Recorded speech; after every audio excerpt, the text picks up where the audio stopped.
Let's see, you've got quite a busy month for April coming up with 3 major arcana cards, and I see this one here the Emperor tipping onto these 2 cards as well. So something about this energy will be around quite strongly in these 2 months of April.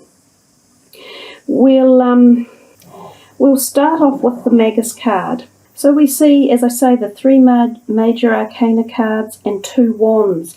Quite a interesting reading. It's tight from the perspective of not seeing many of the other energetic vibrations coming through. It's like you're going to be focusing on something quite specific, I feel, in April.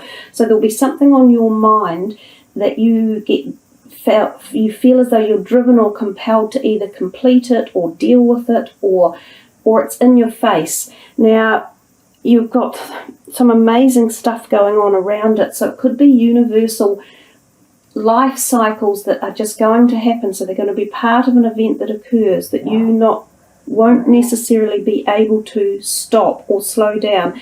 And when these things happen to us, I say a big message is go with the flow, because if you fight these things that come into your life, you only create more negativity and more stress about it. We'll start with the first week in April, the powerful Magus, the number 1, great place to start. And I think you, Capricorn, have had this a few times in your reading as well. I love the Magus card. He's all about opportunities being presented to you. And when they're presented, if you can take them, you'll get that jump forward.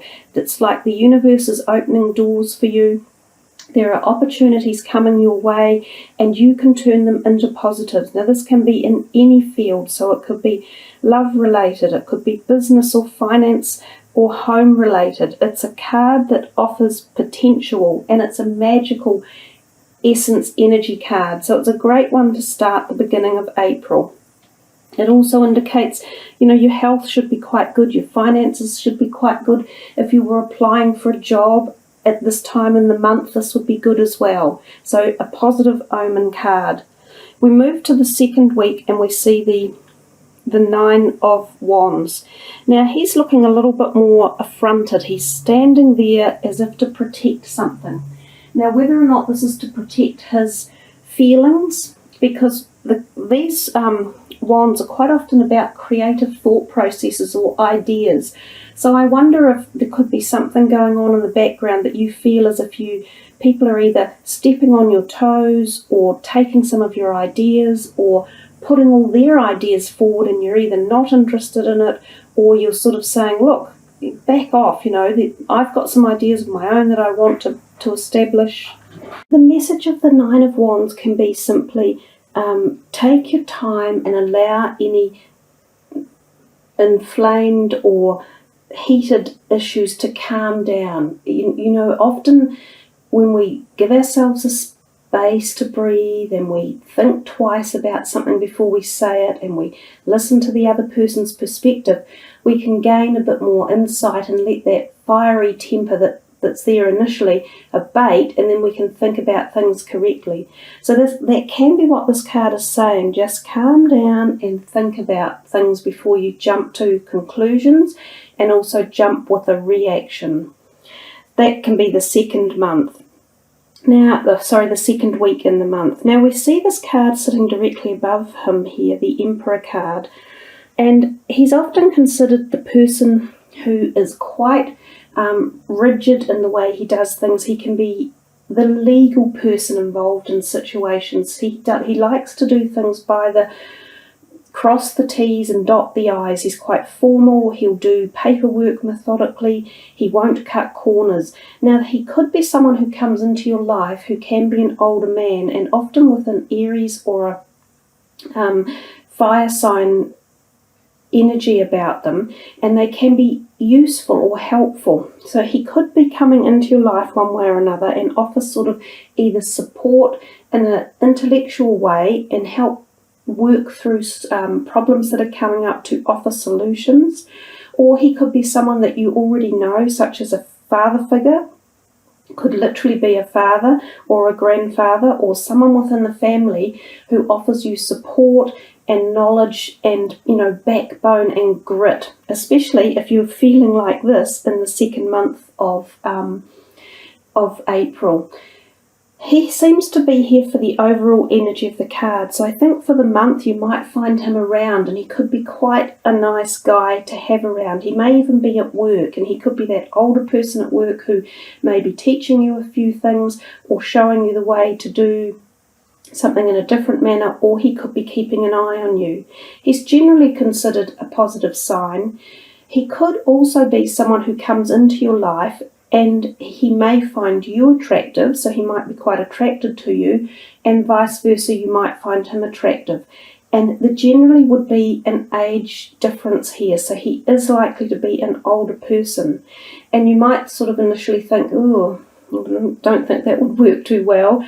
But the general consensus is don't sort of wipe him out of your life too quickly if he does suddenly turn up, because he is usually very worthy to have around because of the knowledge he has and the care he takes and the genuine interest that he shows. So he's a nice benefactor for the month of April as this overall energy. We come to the third week and we see the Death card, and my philosophy on the Death card is, of course, new beginnings. I think they should have renamed the card New Beginnings right from the get-go. We see it as a time sometimes when you're going through some things in your life and you are about to make a change or a change in direction. And this can be at many levels. It can be at the physical, spiritual, or emotional level. And it can be something that is difficult to let go, because when the Death card turns up, you can almost be assured that there is quite a change coming in one of those areas. And it can be not necessarily unexpected. You may have felt it coming for some time, but you may not still be ready to quite let go. So there is sometimes this feeling of hanging on to the past and the hope that, you can still have it go this way. The Death card is about facing the reality that every step we take forward is a new step. We don't need to be looking back. If we spend time looking back, we're never seeing where we're going. Consequently, we don't go very far. We can stagnate and stay in the same place. And that's generally not the way life works. Every moment of every day is a new one. And we can't go back to the previous moment or the previous week or the previous argument or situation or anything. We're growing constantly and we're moving forward.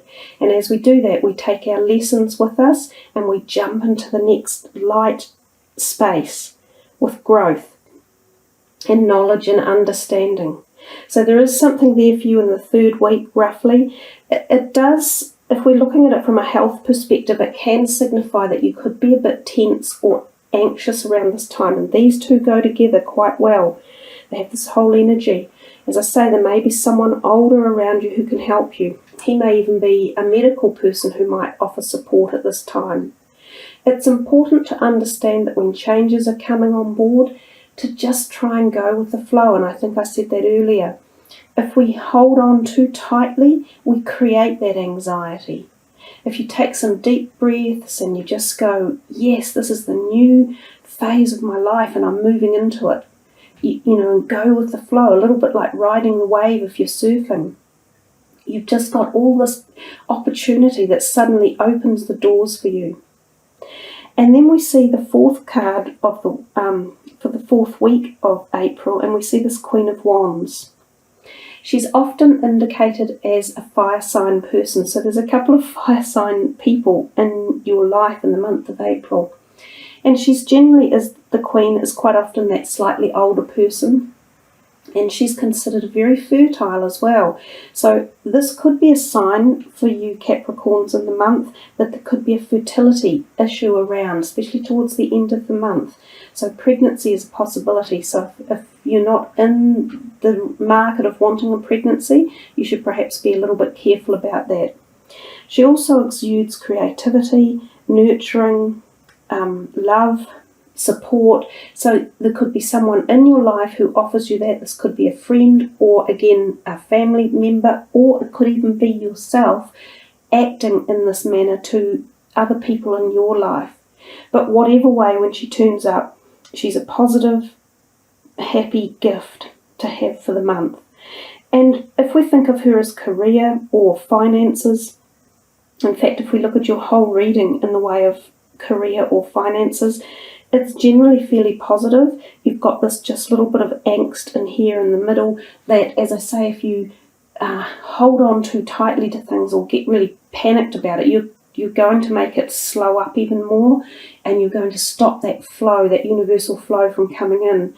So if you're thinking, I need payments to come in, or I'm looking for money coming in, set your intention out there to the universe and ask for it to come in. So don't sit there going, oh, it's never going to turn up. I know I'm not going to get this. Because if you do that, that's exactly what you're sending the universe, the message for it to have happen. So your intention and your thought is very important for how you want the month to play out. But overall, you've had a really quite nice reading there, guys. Fairly strong reading for the month, but quite positive. So we'll have a quick look at the high vibrational energy card for you, which is going to be the Angels of Atlantis. And we'll see what pops out from here. So we'll just give them a shuffle a couple of times, and we might sort of spread it. And I think we're going to take this one here. You've got two actually. Zafikal, which is surrender. It's a little bit like I was saying, just surrender that need to be in control and to worry and to face anxiety. And the second one, Uriel, friendship. So they're both kind of base type chakra energies. They've got the red energy coming in, so it's about gaining your strength and making sure you control that base strength, and often that's where fear and anxiety come from. So it's a little bit about controlling that, and it's also about, it's quite often where our flashpoint energies are. So that sort of anger or fear or flight and fight mode energies come from. So it's about balancing them and keeping them in harmony and keeping them clear and spinning. So you may need some chakra balancing around that area too, or some sort of clearing to do with your base chakra, some sort of energy work on it, or thinking about anything that makes you feel agitated or worried. You might need to direct some meditation thought and see if you can solve any blocks that are in that area for you. A surrender to it, exactly, is a very good word. And the friendship is lovely. It sounds like you are getting a gift of some sort of friends coming in for April. And this can be a romantic friendship as well. It can also just be understanding that you do have friends in your life and that they do think of you. So call upon them and really engage in that beautiful gift of friendship, because I believe it's one of the most special that we have on the earth.